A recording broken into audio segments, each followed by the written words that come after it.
오늘은 부활절기를 마무리하는 7번째 주일입니다. 우리는 올해 부활절기 내내 요한복음을 성서일과표 가운데에서 복음서 본문 요한복음을 본문으로 읽으면서 예배하였고, 2주 전부터는 예수님의 고별 설교인 13장부터 16장까지의 가르침을 중심으로 예배하였습니다. 오늘 본문 요한복음 17장은 십자가를 앞둔 예수님의 기도입니다.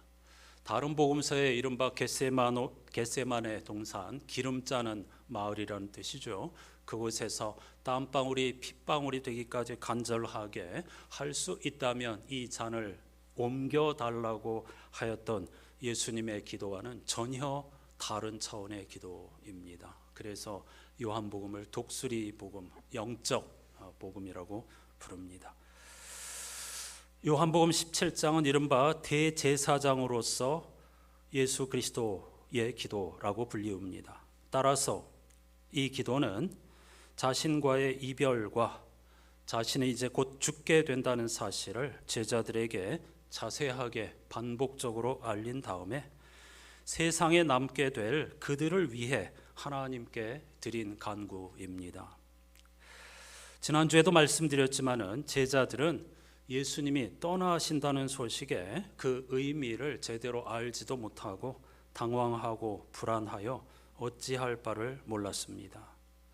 예수님은 마치 목자를 잃은 양처럼 흔들리는 제자들을 하나님께 맡기면서 이렇게 기도하셨습니다. 나는 이제 더 이상 세상에 있지 않으나 그들은 세상에 있습니다. 나는 아버지께로 갑니다. 거룩하신 아버지, 아버지께서 내게 주신 아버지의 이름으로 그들을 지켜주셔서 우리가 하나인 것 같이 그들도 하나가 되게 하여 주십시오. 11절입니다. 나는 이제 더 이상 세상에 있지 않으나 그들, 즉 제자들과 우리를 포함한 모든 그리스도인들은 세상에 있습니다. 아버지께서 내게 주신 아버지의 이름으로 그들을 지켜주셔서 나와 하나님 아버지, 즉 예수와 하나님이 하나인 것 같이 모든 믿는 이들도 하나님과 예수 그리스도와 성령님과 하나가 되게 해 주십시오. 놀라운 기도, 신비로운 기도입니다. 지난주일 광고 시간에 제가 금년에 안식년이라는 말씀을 드리면서 주중에, 주일 말고 주중에 서너 번 정도 공부를 위해 교회를 비울 수 있다고, 그러니 새벽이나 수요일 저녁에 제가 보이지 않더라도 염려하지 마시라고 부탁을 드렸습니다. 그런데 적지 않은 분들이 제가 이번 주부터 안식년 휴가를 떠난다는 말로 이해하신 것 같습니다. 그래서 왜 저보고 여기 있느냐고 그렇게 물으시는 분도 있고, 가신다고 하지 않았느냐고 물으시는 분도 여러 분 있었습니다. 심지어 어떤 분은 분리불안을 느낀다고까지 했습니다. 지난주일 설교에서 초기 교회 성도들이 유대교와 갈라선 후에 일종의 분리불안에 시달렸다고 했더니 그것을 재치 있게 활용한 것입니다. 어찌되었든 여러분들이 제가 잠시 보이지 않는 것을 아쉽게 생각하신다는 것을 확인했으니 감사한 일입니다. 서운할 뻔했는데 대단히 고맙습니다. 여러분, 제가 안식년을 맞아 언젠가, 아마 내년이 될 것 같은데요, 한 달 정도 보이지 않을 때에 그것도 서운해 하신다면 오늘 본문에서 예수님 당시의 제자들의 심정은 얼마나 불안했을지 충분히 짐작하시겠죠. 한 달 후에 다시 돌아온다는 게 아닙니다. 이별입니다. 그리고 어디론가 완전히 떠나신다고 했는데 너희들은 아무리 오려고 해도 나를 따라올 수 없다고 했습니다. 도대체 무슨 말인지, 어디로 가시겠다는 것인지, 우리는 어쩌라는 것인지, 예수께서도 그런 제자들의 마음과 형편을 잘 아시기에 그들을 하나님의 선하신 손길에 맡겨드리는 그런 기도를 간절한 마음으로 드리신 것이죠. 그런데 요한복음 17장 이 모든 기도를 예수께서 문자 그대로 드리신 것은 아닙니다. 이 요한복음 17장에 예수님의 대제사장으로서 드린 기도는 요한복음 공동체의 신앙 고백이 겹친 것이라고 보아야 합니다.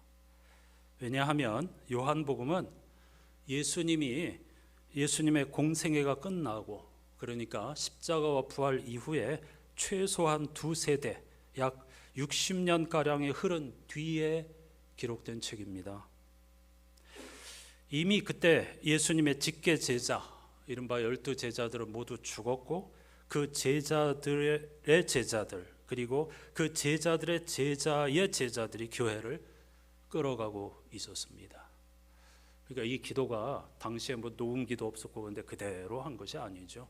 예수 그리스도의 삶의 자취를, 그리고 그분의 가르침을 생각하고, 또 요한복음 공동체, 그 신비주의 공동체라고 했죠. 그들의 신앙 고백을 담아 우리들에게 전해 주신 아주 귀하고 값진 기도라고 읽어야 하겠습니다. 그러므로 요한복음 17장은 예수 그리스도를 통해서 하나님의 사랑을 온전하게 경험한 초기 그리스도인들의 고백이고 기도이며 찬송인 것이죠. 이 요한복음 17장에 대제사장이신 예수 그리스도의 기도는 세 부분으로 이루어져 있습니다. 먼저는 예수께서 자신을 위해 드린 기도, 십자가의 길을 걸어가는 자신을 위해서 드린 기도. 두 번째 부분은 예수님 당시에 남은 제자들, 지금 두려워하고 방황하고 어찌할 바를 모르는 그런 제자들을 하나님께 맡기는 기도이고요. 세 번째 마지막 부분은 그들의 전도를 통해서 앞으로 종말의 순간까지 하나님을 구원자로, 예수를 그리스도로 믿게 될 모든 성도들을 위해 드린 우주적인 기도입니다. 오늘 본문은 세 번째 단락, 그러니까 후대 그리스도인들을 위한 것입니다.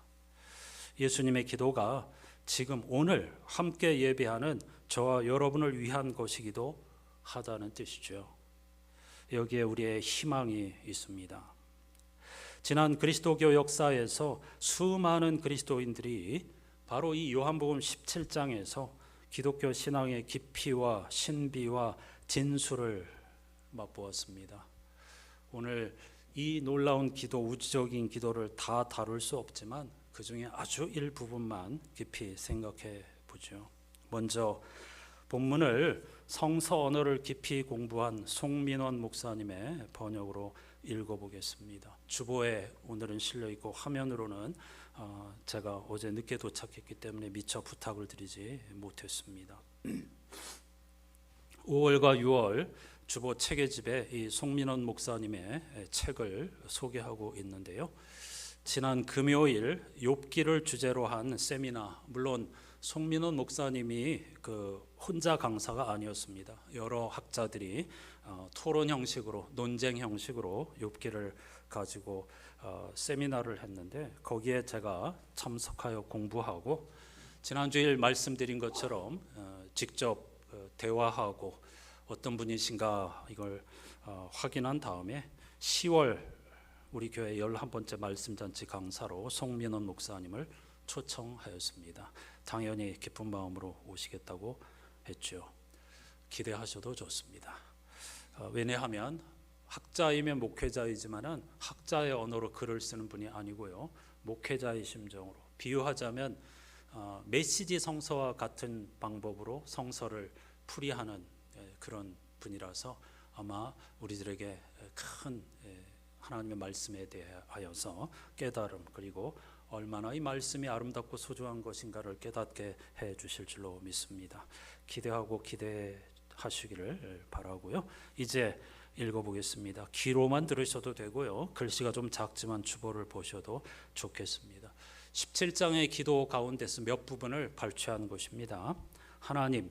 하나님께서 제게 사람들을 보내주셨습니다. 그리스도인들을 말하는 거죠. 저는 그들에게 아버지께서 제게 말씀하신 모든 것을 전해 주었습니다. 그들이 당신의 뜻 안에서 참된 진리이신 당신의 말씀 안에서 살 수 있도록 도와주세요. 이 세상과 구별되게 이 세상 사람들과는 다르게 이 세상의 법칙대로 살아가지 않을 수 있도록 그들을 이끌어 주세요. 제가 아버지와 하나 된 것처럼 저들도 저와 하나가 되게 하시고 저들이 서로 하나가 되게 해주세요. 저들이 서로 사랑하게 해주세요. 제가 하나님의 이름이 사랑이라는 것을 세상에 알리고 보여준 것처럼 저들 역시 하나님의 사랑 안에 거하며 하나님이 이 세상을 얼마나 사랑하시는지 온 세상에 알리는 사람이 되게 해주세요. 예수님께서 드린 그 기도를 쉬운 말로 풀이한 것입니다. 여러분, 요한복음 17장에 십자가의 죽음을 앞두고 제자들과 앞으로 믿게 될 이들을 위해 드린 예수 그리스도의 기도는 하나님과의 하나됨에 집중하고 있습니다. 요한복음을 읽으면서 계속 말씀드렸지만은 요한복음 전체 주제가 하나님과의 영적 합일입니다. 하나됨. 어려운 주제이죠. 인간이 어떻게 하나님과 하나 될 수 있을까? 하나님의 형상, 하나님의 신성에 그 힌트가 있다고 말씀드렸습니다. 하나님과 하나 된다는 것은요, 다르게 표현하면은 생명 충만을 경험하고 누리는 것입니다. 하나님이 생명의 창조자이시기 때문이죠. 우리는 지금 잘 먹고 잘 살고 있다고 착각하지만 그러나 죽음 지향의 세상에서 살고 있습니다. 그 세상의 흐름에 노예가 되지 않고 생명 지향의 삶, 그것도 생명 충만을 경험하고 누리는 것이 곧 창조주이신 하나님과의 하나 되는 삶을 의미합니다. 요한복음의 기록 목적, 마지막 부분에서 기록하고 있는 목적이 그것을 분명히 밝히고 있습니다. 생명을 얻게 하기 위함이라고 말이죠. 24절은 하나님의 사랑이 곧 하나님의 영광이라고 고백합니다. 구약성서, 특히 수많은 시편 지혜자들은 여호와는 선하신 하나님이라고 고백합니다. 그렇죠? 여호와는 선하시니 또 그분은 인자하시니 이런 고백이 아주 대표적인 하나님에 대한 신앙 고백입니다. 그런데 선하다는 것이 무슨 뜻입니까? 우리는 이 착할 선자에 이미 익숙해져 가지고 하나님이 선하신 분이라는 건 하나님이 착한 분이라는 뜻이구나, 하나님은 좋은 분이라는 뜻이구나, 이렇게 단편적으로 이해하기 쉽습니다. 하지만 구약성서에서 여호와는 선하시다 할 때의 선함은 전혀 그런 뜻이 아닙니다.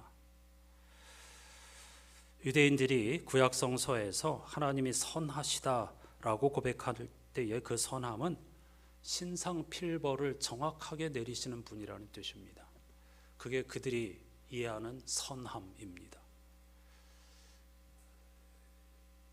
엉뚱한 이야기 아니죠? 맞죠? 이 세상에서 착한 사람이 복을 받고 악한 사람이 벌을 받는 게 선한 일 아닙니까? 하나님이 선하시다는 건 그걸 정확하게 시행하시는 분이라는 신앙 고백입니다.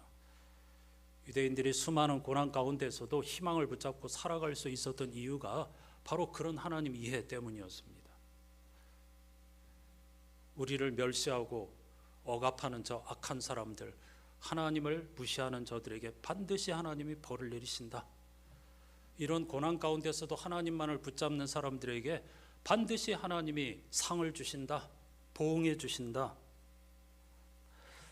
신상필벌 그리고 인과응보의 순리를 어기지 않고 정확하게 시행하시는 분, 그것이 바로 구약성서에서 여호와는 선하시다라는 그 고백의 의미입니다.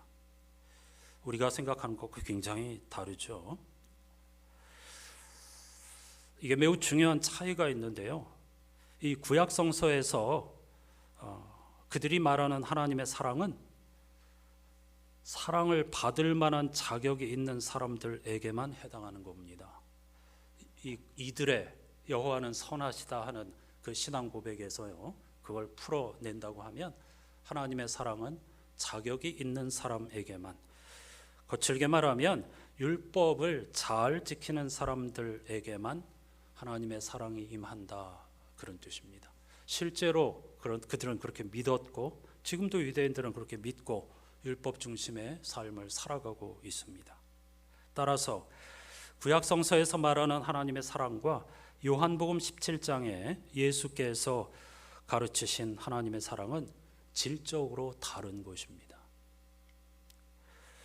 유대인들이 본 하나님의 사랑은 제한적이지만 예수 그리스도께서 가르치시는 하나님의 사랑은 제한적이지 않습니다. 원수까지도 사랑합니다. 불편하죠. 세리와 죄인들도 사랑합니다. 탕자도 사랑하는 아버지처럼 하나님은 우리들 인간의 생각을 뛰어넘어 모두를 사랑한다고 예수께서는 선포하셨습니다. 그러므로 차별이 없는 하나님의 사랑을 영혼 전체로 받아들이는 것이야말로 최고의 영광이라고 한 것이고, 메시지 성서는 이런 깨달음을 빛의 경험이라고 번역하고 있습니다.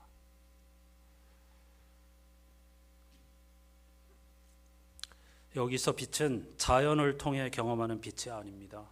해와 달을 통해서 경험하는 빛이 아닙니다.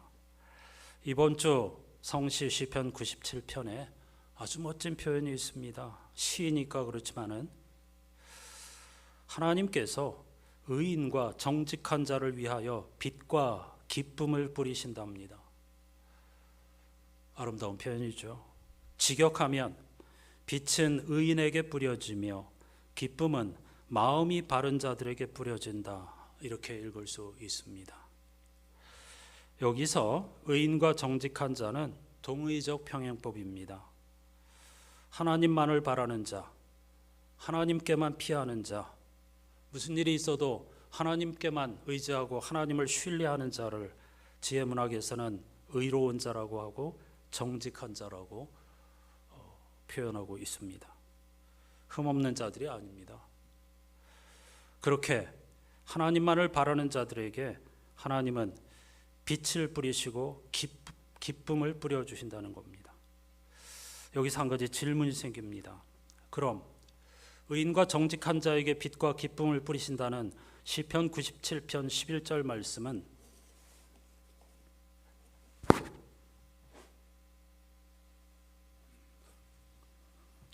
마태복음 5장에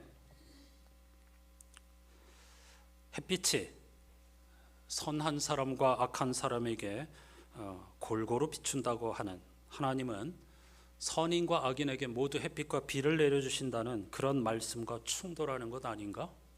조금 전에 제가 말씀드린 예수 그리스도의 차별 없는 사랑과 충돌하는 것 아닌가? 이런 질문을 할 수 있겠죠. 여기서 말하는, 즉 시편 97편에서 말하는 빛도 요한복음 17장에서의 그것처럼 자연을 통해 경험하는 빛이 아닙니다. 영적 통찰과 깨달음을 의미합니다. 그걸 기쁨이라고도 동의적 평행법으로 번역하고 있는 것이죠. 여러분, 여기서 하나님의 빛과 기쁨이 의인과 정직한 자에게 하나님이 주신다고 하는 것은 그들에게만 주신다는 게 아닙니다. 모두에게 열려 있습니다. 문제는 하나님이 뿌려주시는 빛과 기쁨에 관심이 있느냐, 그 가치를 향하여 삶의 방향을 돌리느냐, 돌이키느냐, 회개하느냐, 거기에 달려 있는 것이죠. 문자적으로만 읽으면 하나님은 의인에게만 빛을 뿌리시고 기쁨을 뿌리신다, 이렇게 읽을 수 있지만 그렇지 않습니다. 오늘 요한복음 17장의 예수 그리스도의 기도를 통해서도 깨달을 수 있는 것처럼 모두에게 열려 있습니다. 우리를 생명 충만한 삶으로 인도하시는 하나님의 사랑은 인간이 설정한 어떤 조건에 제한받지 않습니다. 따라서 그런 조건에만 삶을 거는 이들에게는 이런 가르침이 귀에 들어오지 않을 것입니다. 이 97편 7절에 그런 사람들을 조각한 신상, 그리고 허무한 것을 자랑하는 자, 이렇게 표현하고 있습니다. 이런 사람들은 하나님께서 뿌려주시는 빛과 기쁨을 절대로 경험할 수 없다는 뜻입니다. 모두에게 열려 있는데 차별 없이 제한 없이 모두에게 주어져 있는데 만일 우리의 관심이 허무한 것들에게만 집중하고 있다면 전혀 그러한 깨달음과 그리고 기쁨과 자유와 평화의 세계를 맛볼 수가 없다는 뜻입니다. 따라서 특히 예수 그리스도께서 부자, 마음이 교만한 자에게 주시는 경고에 귀를 기울여야 합니다. 어려움 없이 넉넉하게 사는 이들은 기독교 신앙의 깊이로 들어가는 노력을 훨씬 더 많이 기울여야 합니다. 재산만이 아니라 생명조차도 자기 것이 아니라는 사실을 더 뚫어보아야 하고 그것으로 하나님의 사랑과 하나님의 사랑으로만 가능한 참된 행복을 얻는 게 아니라는 사실을 정확하게 직시해야만 합니다. 그런 영적인 시야가 확보된다면 그는 자기의 재산과 자기 자신에게 노예가 아니라 주인으로 하나님의 영광을 위해 살아갈 수 있겠죠. 이번 주 제1독서 사도행전에 보면 익숙한 이야기가 있습니다. 사도 바울 일행이 예수 그리스도의 복음을 전하였는데 어느 마을에 가니까 점쟁이 여인이 있었습니다. 온 마을이 그 여인을 통해서 돈벌이를 하고 있었습니다. 그러니까 그 여인이 그 마을을 먹고 살린 겁니다. 말하자면 어떤 꽤 용한 무속인인데 그 많은 사람들이 이 무속인을 찾아서 이곳으로 왔기 때문에 결국 그 지역을 살리는 큰 돈벌이를 해주는 여자였다, 이렇게 기록되어 있고 그는 주인에게 고용된 사람이었습니다. 이걸 하나의 비유로 읽는 것도 굉장히 좋습니다. 그런데 이 여인이 바울 일행을 따라다니면서 큰 소리로 이들은 지극히 높으신 하나님의 종인데 여러분들에게 구원의 길을 전하고 있다, 이렇게 외쳤습니다. 뭔가 영적인 그 통찰이 있었겠죠. 이 점을 치는 자였으니까요. 여러 날 이렇게 쫓아다니면서 그렇게 소리를 지르자 바울이 그 여인에게 예수 그리스도의 이름으로 명하노니 이 여자에게서 나오라. 그러니까 그 여자를 조종하고 있는 악한 영을 향하여서 나오라고 했죠. 그랬더니 그 순간에 귀신이 빠져나왔다는 겁니다. 그러자 그 여자를 고용한 주인들이 자기들의 돈벌이 희망이 끊어진 것을 보고, 굉장히 중요하고 직설적인 표현입니다. 돈벌이 희망이 끊어진 것을 보고 바울과 실라를 붙잡아서 관원들에게 끌고 갔다. 말하자면 죽이려고 했다는 것이죠. 왜? 돈벌이 수단을 없애버렸으니까. 원수도 이런 원수가 어디에 있겠습니까? 그래서 결국 감옥에 매를 맞고 감옥에 갇혔는데 그때 옥문이 열리는 초자연적인 역사가 일어났습니다. 수많은 사람들이 그들 앞에 엎드려서 어떻게 해야 구원 얻을 수 있습니까? 하고 물었을 때에 바울이 유명한 선언을 합니다. 16장 31절 여러분들이 다 암송하고 있죠. 주 예수를 믿으시오. 그리하면 그대와 그대의 집안이 구원을 얻을 것입니다. 라고 말이죠. 주 예수를 믿으라. 그리하면 너와 네 집안이 구원을 얻으리라. 여러분, 여기서 주 예수라는 표현이 핵심입니다. 우리는 이 문장을 다 암송하고 있고 어떤 면에서는 주술적으로 주 예수를 믿으라 이렇게 종교적 관용적으로 생각할 수 있는데 그런 표현이 아닙니다. 엄청나고 놀라운 선언입니다. 제가 좀 거칠게 직설적으로 번역을 한다면 돈벌이 수단에 인생을 걸고 살아가는 우리들을 향하여서 돈 예수가 아닌 주 예수를 믿으라고 선언하고 있는 것입니다. 돈 예수, 명예 예수, 물질이나 명예 이런 것들이 우리를 구원할 수 없다는 것입니다. 하나님의 아들 십자가 부활의 예수만이 우리의 그리스도가 될 수 있다는 선언입니다. 그게 주 예수를, 그러니까 주님이신 예수를 믿으라는 겁니다. 실제로 우리는 수많은 수단을 주인으로 섬기며 살아가고 있죠. 여러분 수없이 말씀드리지만은 경제활동 소용없다, 뭐 기도하면 다 먹여 살려주신다, 그런 뜻 아닙니다. 그런 거 아니라는 거 아시죠? 열심히 경제 생활하며 사셔야죠. 그러나 그게 그리스도가 되면 안 된다는 뜻입니다. 왜냐하면 우리를 구원하지 못하니까요. 선택은 우리 자신의 몫입니다. 이 마을의 부자들처럼 돈벌이 수단에 목숨을 걸면 하나님의 빛과 기쁨을 전혀 경험하지 못하게 됩니다. 인생의 마지막은 헛되고 헛되며 헛되고 헛되니 모든 것이 헛되도다로 귀결될 수밖에 없겠죠.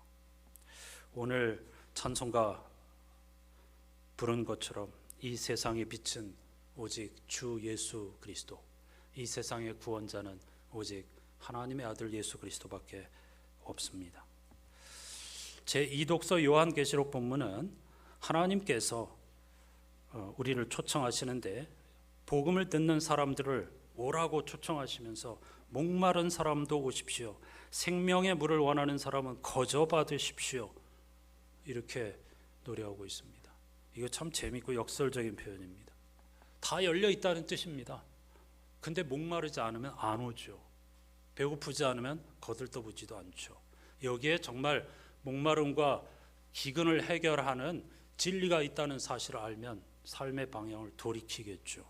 그것이 오늘 본문에서 우리에게 던지는 질문입니다.